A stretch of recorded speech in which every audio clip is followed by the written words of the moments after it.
नमस्कार, मैं Abhishek Raj, CEO founder Easy Way Global. चलिए आज हम बात करेंगे एक वायरल नोटिफिकेशन के बारे में। इसका हम पड़ताल करने वाले हैं क्योंकि बहुत सारे व्हाट्सएप मैसेज, फेसबुक मैसेज के द्वारा हमें बताया गया है कि भाई इस पे आप वीडियो बनाइए, क्योंकि यूपी में इंस्ट्रक्टर बहाली को लेकर यहाँ पे एक नोटिफिकेशन है।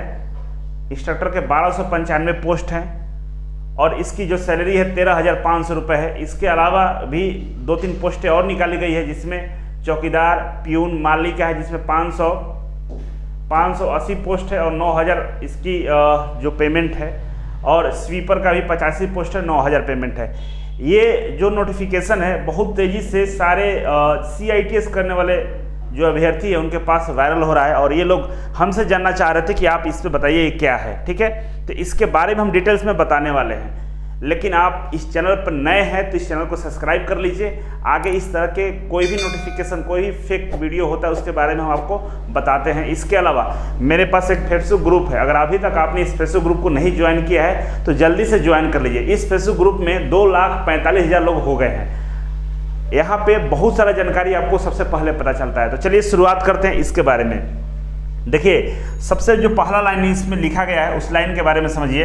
ये लाइन है post information for uploading on GM portal. ये GM पोर्टल क्या है, पहले इसको समझ लेंगे आप, तो इसके बाद इस नोटिफिकेशन के बारे में आपको पता चल जाएगा। तो GM पोर्टल के लिए हम आपको ओपन करते हैं। यहाँ पे उस पोर्टल को हम दिखाते हैं। देखिए, ये रहा GM पोर्टल। ये GM पोर्टल क्या होता है, तो आप इसके पूरा जो नाम है उस नाम को पढ़ के समझ सकते हैं। इसका मतलब ये होता है government e market, GEM, government e market. सरकार के द्वारा भी एक ई-वेब बनाया गया है, ई-वेबसाइट बनाया गया है, जहां पे कॉन्ट्रैक्ट लेने वाले जो कंपनी होती है वो यहाँ पे लॉगिन है, असाइन है, और जो कॉन्ट्रैक्ट देने वाले लोग हैं वो भी असाइन है।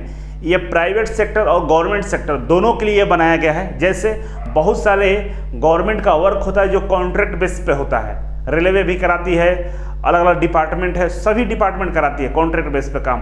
तो गवर्नमेंट यहाँ पर अपना कॉन्ट्रैक्ट निकालती है, और इस कॉन्ट्रैक्ट को बहुत सारे जो कॉन्ट्रैक्टर होते हैं जो इस कॉन्ट्रैक्ट को लेते हैं वो भी यहाँ पे हैं, वो देखते हैं और सरकार से अपना बातचीत करना शुरू करते हैं कि हमें कॉन्ट्रैक्ट चाहिए। कोई और बोल के आता कि हमें चाहिए, तो यहाँ पे ये कॉन्ट्रैक्ट साइन होता है। ठीक है, तो यूपी गवर्नमेंट क्या किया है कि जो 1200 अनुदेशक हैं, इसके अलावा स्वीपर हैं, इसके अलावा जो 4th ग्रेड कर्मचारी हैं, सबके लिए यहाँ पे कॉन्ट्रैक्ट निकालने जा रहा है। यूपी में अनुदेशक की बहाली होगी और वो बहाली GM पोर्टल के माध्यम से होगा, गवर्नमेंट ई मार्केट प्लेस के माध्यम से होगा, और यहाँ पे जो सरकार है कॉन्ट्रैक्ट यहाँ पे निकाल देगी, और यहाँ पे जो कंपनियां होगी उस कॉन्ट्रैक्ट को लेगी, और इसके बाद रिक्रूटमेंट प्रक्रिया चालू की जाएगी। इस नोटिफिकेशन में यही बताया गया है कि GM पोर्टल के माध्यम से हम कॉन्ट्रैक्ट निकालने जा रहे हैं, वहाँ पे कॉन्ट्रैक्ट दिया जाएगा। उसी के बारे में डिटेल्स है, GM पोर्टल पे ये अपलोड कर दिए जाएंगे। ठीक है, नीचे साइन है कुछ अधिकारियों का। अब हम एक और नोटिफिकेशन है, इसमें डिटेल्स में दिया गया है। देखिए, इस नोटिफिकेशन में बताया गया है कि राजकीय औद्योगिक प्रशिक्षण संस्थानों में आउटसोर्सिंग के माध्यम से अनुदेशक एवं चतुर्थ श्रेणी कार्मिकों की बहाली होगी हेतु GM पोर्टल पर नियम शर्तें अपलोड करने हेतु गठित समिति का कार्यवृत्त।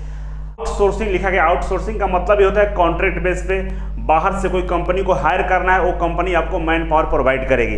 अब इसमें लिखा गया है कि जो राजकीय औद्योगिक प्रशिक्षण संस्थान है उसमें उसको सुचारू रूप से चलाने के लिए ये काम किया जा रहा है। ठीक है, आगे हम चर्चा करेंगे कि जो परमानेंट बहाली है, नियमित बहाली है, उसका क्या होगा जब ये बहाली आएगी तो। और इसमें बताया गया कि बैठक किया गया है, बैठक का डेट नहीं डिसाइड किया गया है, डेट नहीं यहाँ पर लिखा है, और कहीं भी किसी भी तरह का कोई डेट की जिक्र इस PDF में नहीं है जो वायरल हो रहा है। लेकिन पद का यहाँ पे विवरण जरूर है। इंस्ट्रक्टर की जो बहाली है 1295 है, जिसको अनुदेशक हम लोग बोलते हैं, और माली चौकीदार चपरासी का 580 है, स्वीपर का 85 है। ठीक है, तो और यहाँ पे अगर देखें ट्रेड वाइज बहाली, तो यहाँ पे ट्रेड वाइज बहाली आप यहाँ पे देख सकते हैं। पहला नंबर पे फिटर के लिए 17 सीटें हैं, टर्नर के लिए 38 है, वेल्डर के लिए 92 है, मशीनिस्ट के लिए 25 है, प्लम्बर के लिए 59 है, ड्राफ्टमैन मैकेनिक्स 41 है, मोटर मैकेनिक्स का 36 है, ट्रैक्टर मैकेनिक्स का 7 है, डीजल मैकेनिक्स का 22 है, पेंटर के लिए 52 है, और यहाँ पे सर्वेयर के लिए 3 है, ड्राफ्टमैन सिविल के लिए 31 है, RAC मतलब रेफ्रिजरेशन एंड एयर कंडीशनिंग के लिए यहाँ पे 105 है। इसके अलावा बहुत सारा है, हम टेलीग्राम ग्रुप में इसको डाल देंगे। टेलीग्राम ग्रुप का लिंक है, चैनल का लिंक है टेलीग्राम का, आप देख लीजिएगा, वहाँ पर जाकर इसको डाउनलोड कर लीजिए। हम उसमें डाल देते हैं क्योंकि बहुत सारा है, पढ़ने में टाइम वेस्ट होगा। हम मेन जो पॉइंट है उस पर हम चर्चा करेंगे, ठीक है। अब यहाँ पर देख सकते हैं कितने सारी बहालियां हैं। लगभग टोटल की बात करते हैं 49 पोस्टों, अलग अलग 49 पोस्टों पे बहुत सारी रिक्तियां निकाली गई है। टोटल 1295 है, ठीक है। अब यहाँ पे एक चीज काफी इंपॉर्टेंट है जो हमारे लिए है कि लिखा है कि नोट करके जो शैक्षणिक अर्हता है उसमें CITS को कंपलसरी किया गया है। देखिए यहाँ पे लिखा है CITS जो क्वालिफिकेशन है इसको यहाँ पे कंपलसरी किया गया कि जिसके पास CITS क्वालिफिकेशन होगा उसी को यहाँ पे रखा जाएगा। समझ रहे हैं कि CITS वालों को यहाँ पे एक बेनिफिट है, अगर ये बहाली सच में आ रही है तो CITS वालों को ही वहाँ पे रखा जाएगा, ठीक है। अब ये बहाली कैसे होगा उसके बारे में आप समझ लीजिए। ये बहाली की जो प्रक्रिया है उसमें पे हम अब चर्चा करेंगे कि इसकी बहाली प्रक्रिया क्या रहेगी। कोई भी कॉन्ट्रैक्ट जब यूपी गवर्नमेंट GM पोर्टल पर निकालेगी और आउटसोर्सिंग वाली कंपनियां उस कॉन्ट्रैक्ट को जब हायर करेगी, इसके बाद बहाली कैसे होगा। तो बहाली के लिए यहाँ पर दिया गया है कि जो भी कंपनियां, जो भी आउटसोर्सिंग कंपनियां हैं जो इस बहाली प्रक्रिया को पूरा करेगी, उसके पास एक शर्त रखा गया है कि आप बहाली अपने थ्रू नहीं लेंगे। एक यूपी गवर्नमेंट की वेबसाइट है सेवा योजन up.nic.in, इस वेबसाइट के माध्यम से इनको ये बहाली लेना होगा। ये वेबसाइट क्या है इसके बारे में पहले समझ लीजिए, इसके बाद हम आगे चर्चा करते हैं। देखिए जैसे ये वेबसाइट के बारे में हम बता रहे हैं आपको, यहाँ पे देख सकते हैं ये यूपी गवर्नमेंट का एक वेबसाइट है, सेवा योजन विभाग, ये एक विभाग है। और इस वेबसाइट पे सभी तरह के जॉब, जैसे गवर्नमेंट हो, प्राइवेट हो या कोई भी जॉब हो, किसी भी तरह का कोई भी नौकरी आती है जो प्राइवेट सेक्टर में या कॉन्ट्रैक्ट बेस पे होती है, उसको यहाँ पे पोस्ट किया जाता है। और आप यहाँ पे अपने डिटेल्स डाल सकते हैं, अपना क्वालिफिकेशन डाल सकते हैं, उसके अनुसार आपको जॉब अलर्ट भी दिया जाता है कि भाई यहाँ पर जॉब है। जॉब मेला का आयोजन भी जहाँ जहाँ यूपी में होता है इस वेबसाइट के माध्यम से बताया जाता है। जैसे देख सकते हैं यहाँ पे लिखा हुआ है, आप यहाँ पे ध्यान से देखिए कि गवर्नमेंट जॉब के बारे में भी यहाँ पे इंफॉर्मेशन रहेगा जो कॉन्ट्रैक्ट पे होगा, प्राइवेट जॉब के बारे में भी रहेगा, और इसके अलावा जो मेला लगता है, जॉब मेला लगता है ना, जॉब फेयर, उसके बारे में भी यहाँ पर जानकारी रहेगा। जैसे वेबसाइट को स्लाइड करेंगे तो यहाँ पर देखिए रोजगार मेला लिखा हुआ है, लिखा है ना यहाँ पे रोजगार मेला। तो टोटल जितने भी चीज़ें आती है, जितनी भी बहालियाँ होती है यूपी में, जो कॉन्ट्रैक्ट पे होती है, आउटसोर्सिंग से होती है, प्राइवेट सेक्टर में होती है, उन सभी की जानकारी यहाँ पर आता है। यहाँ पे गवर्नमेंट क्या बोलता है, जो योगी जी का भाषण सुने होंगे आप लोग, योगी जी बोलते हैं कि 1 करोड़ बहाली हम देंगे। तो 1 करोड़ इसी को बोलते हैं, वो 1 करोड़ गवर्नमेंट को नहीं बोलते हैं, बोलते हैं हम 1 करोड़ लोगों को रोजगार देंगे। तो रोजगार कहाँ से देंगे, यहीं पर देंगे। किसी को चपरासी बनाएंगे, किसी को ऑफिस में क्लर्क बनाएंगे, कोई अनुदेशक बनेगा, मतलब तमाम तरह की जितनी भी बहालियाँ हैं सबको ये जोड़कर 1 करोड़ बोलते हैं।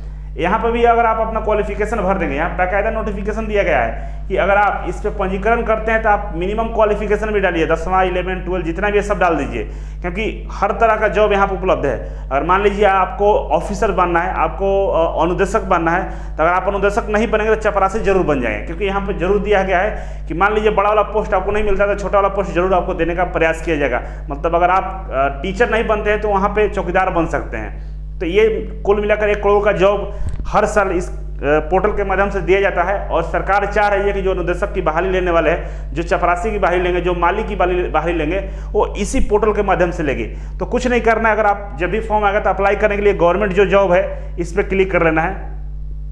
गवर्नमेंट जॉब पर जैसे क्लिक करेंगे तो यहाँ पे एक ऑप्शन आ जाएगा, और ऑप्शन में आएंगे तो देखिए यहाँ पूछ रहा है समस्त विभाग पर क्लिक करेंगे तो यहाँ पे देखिए श्रम संसाधन विभाग का भी यहाँ पे दिया हुआ है लिस्ट। देखिए श्रम संसाधन विभाग, इसको सिलेक्ट कर लीजिए। भर्ती का समूह कौन है, तो हम लोग गाँव में आते हैं। इसके बाद समस्त जनपद कर दीजिए, और समस्त पद के प्रकार क्या है, तो हम क्या भाई अनुदेशक है, तो अनुदेशक यहाँ पर दिया कनिष्ठ सहायक अनुदेशक, कर्मशाला अनुदेशक है ना, यहाँ पे अनुदेशक है तो अनुदेशक पर क्लिक कर लीजिए।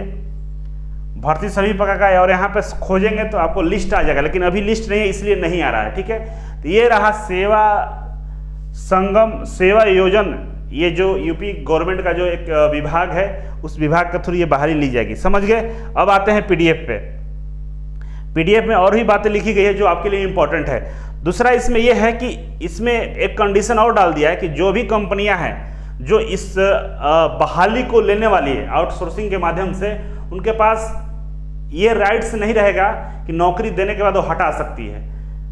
ये काफ़ी इंपॉर्टेंट है, इस लाइन को ध्यान दीजिएगा। यहाँ पर लिखा गया है कि ये तीसरा और चौथा पॉइंट आप देखेंगे तो आपको ये पता चल जाएगा। इसमें बताया गया है कि मान लीजिए आपको बहाली मिल गया, आपको नौकरी मिल गया, अनुदेशक बन गए, और जब तक सरकार नहीं चाहेगी आपको टर्मिनेट करना, आपको हटाना, तब तक जो आउटसोर्सिंग कंपनियां को वो नहीं हटा सकती है। उसका काम केवल उसको जॉब प्रोवाइड करना है, हटाना काम उसका नहीं है। किसी भी तरह का आप अनुशासनहीनता करते हैं, गलत काम करते हैं, पकड़े जाते हैं, तो सरकार और उस कंपनी दोनों का सहमति बनेगा तभी आपको हटाया जा सकता है। किसी एक के हटाने से ये चीज़ें नहीं हो सकती है। लेकिन सरकार के पास पावर ज़्यादा रहता है, वो आपको कभी भी हटा सकता है, लेकिन वो कंपनी आपको नहीं हटा सकती है। तीसरा ये है कि जो सिलेक्शन होगा वो मेरिट बेस पे होगा, जिसका नंबर ज़्यादा होगा उसका सिलेक्शन हो जाएगा। अब नंबर किस में ज़्यादा होगा, CITS में होगा या टेक्निकल क्वालिफिकेशन में या 10वीं में, ऐसा इस पर कोई डिटेल्स नहीं है। जब बहाली आएगा तभी पता चलेगा। तो कुल मिलाकर ये है कि बहाली प्रक्रिया जो भी यहाँ पर लिया जा रहा है 1200 समथिंग पोस्ट है, लेकिन यूपी में टोटल जो अनुदेशकों की सीटें जो खाली है वो 4000 के आसपास खाली है। ये 1295 सरकार जल्दीबाजी में एक कदम उठाया है, जिसके माध्यम से जो वहाँ के राजकीय औद्योगिक परीक्षण संस्थान है, जो ITI है, उनको चलाया जा सके, क्योंकि बहाली प्रक्रिया में बहुत लंबा समय लगता है। तो हो सकता है सरकार का सोच ये हो कि हम पहले इन लोगों को रख कर काम चलाएं, बाद में हम नियमित बहाली ले लेंगे।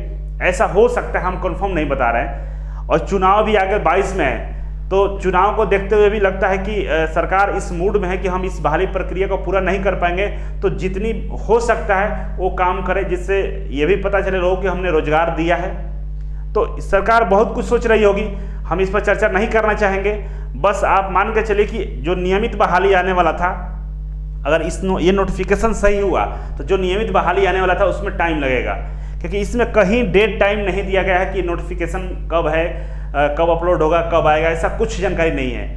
हो सकता है ये गलत भी हो सकता है, क्योंकि ना डेट का पता है ना किसी साल का पता है, तो गलत भी हो सकता है। और इस नियमावली में जो बताया गया है कि हम ये नियमावली 2014 नियमावली के अनुसार हम ये बहाली ले रहे हैं, जबकि नया नियमावली आ चुका है, तो ये पुराने नियमावली पे क्यों बहाली ले रहा है, ये भी सोचने वाली बात है। तो बहुत ज़्यादा भ्रांतियाँ हैं इसमें, और इसको हम एग्जैक्ट नहीं बोल सकते कि ये बहाली ही है और आने वाली है। ये गलत भी हो सकता है, फ्रॉड भी हो सकता है, या पुरानी किसी नोटिफिकेशन को उठाकर हम लोग के सामने भेज दिया गया होगा, वायरल कर दिया गया है। तो इस तरह से बहुत सारी चीज़ें हो सकती है, हम लोग को वेट एंड वॉच करना पड़ेगा। इंतजार करते हैं क्या होता है। मुझे जहाँ तक उम्मीद है कि परमानेंट ही बहाली आएगी, ये गलत लग रहा है, मुझे गलत लग रहा है। बाकी आगे देखते हैं क्या होता है। तो चलिए आज के लिए इतना ही था। Thank you so much. फिर मिलते हैं आपसे एक नए वीडियो और एक नई जानकारी के साथ। तब तक के लिए नमस्कार।